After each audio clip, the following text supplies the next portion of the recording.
میں علامہ شفاعت رسول صاحب سے ریکویسٹ کروں گا کہ علامہ صاحب جو ہیں وہ بڑے ماشاءاللہ بہت بڑے عالم دین ہیں اور بڑا کام کر رہے ہیں لاہور میں مرکز بلال کے حوالے سے بھی اور پوری دنیا میں تبلیغ اسلام کے حوالے سے بھی اور اسلام کے بہتر امیج کے حوالے سے بھی. تو اللہ تعالیٰ ان کو جزائے خیر دے. علامہ شفاعت رسول صاحب، آپ موجودہ صورتحال میں کیا وے فارورڈ دیکھتے ہیں؟ بسم اللہ الرحمن الرحیم. مشرقی صاحب، آپ کا شکر گزار ہوں کہ آپ نے اتنے اہم موضوع پر بڑی اہم شخصیات کے ساتھ مجھے بھی اظہار گفتگو کا موقع دیا.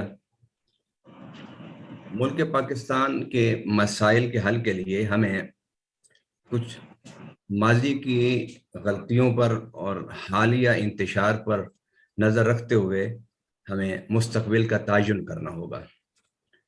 ماضی کی غلطیاں یہ ہیں کہ ہمارے ہاں ملک پاکستان میں کوئی نظام بھی استحکام کے ساتھ نہیں چل سکا، اور ہمارے ہاں ہمارا ملک ہمیشہ اس کشمکش میں رہا کہ یہاں کون سا نظام ہونا چاہیے اور اس نظام کو کیسے چلنا چاہیے. بدقسمتی ہماری یہ کہ ہمیں برسا برس کے بعد ہمارے ملک کو ایک متفقہ آئین اور ایک دستور میسر آیا، لیکن اس آئین اور دستور کے میسر آنے کے بعد ہم اسے پورے استحکام کے ساتھ نہ چلا سکے. نتیجہ یہ ہوا کہ اس عدم استحکام کی وجہ سے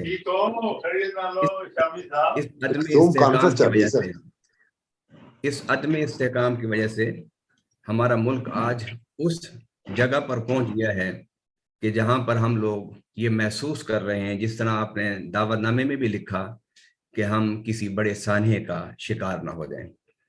میں آپ کے اس کانفرنس کے کام کو قابل تشکر سمجھتا ہوں، اور انشاءاللہ تعالی یہاں جو تجاویز آئیں گی ان سے بہتر ہم ثمرات سمیٹ سکیں گے. ہمارے ملک میں جو انتشار ہے اس کی سب سے بڑی وجہ یہ ہے کہ ہم نے اپنے بجٹ کو تعلیم کے لیے بڑا تھوڑا مختص کیا. کوئی بھی قوم اس وقت تک نہیں پائے ترقی کا سفر کر سکتی جب تک اس میں تعلیم پر ترجیحات کے ساتھ اس کو توجہ نہ دی جائے.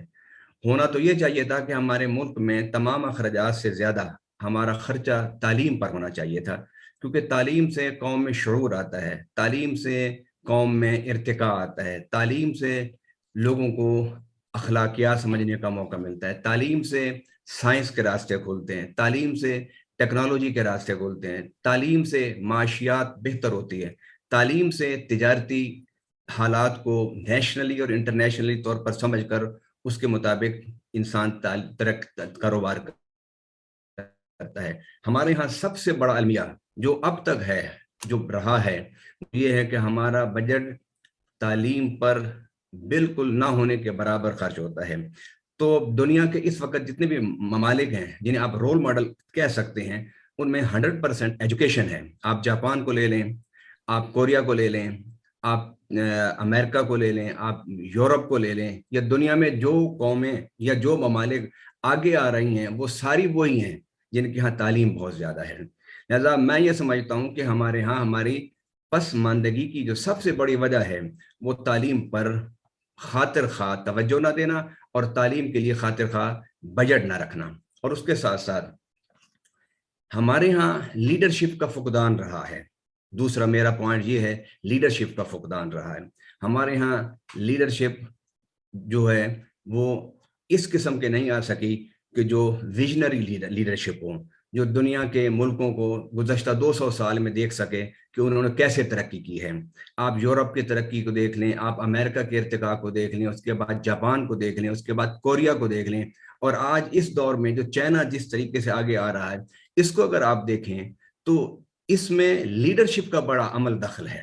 ہمارے ہاں ابھی تک یہی فیصلہ نہیں ہو پا رہا کہ ہمیں سیاستدانوں نے ڈبویا ہے یا ڈکٹیٹرز نے دبویا ہے. حالانکہ آپ دیکھ لیجئے، چائنا میں ڈکٹیٹر تھے، کوریا میں ڈکٹیٹر تھا، وہ ڈکٹیٹر تھے لیکن ویژن رکھتے تھے، اس لیے ان کے ملک ترقی کر گئے.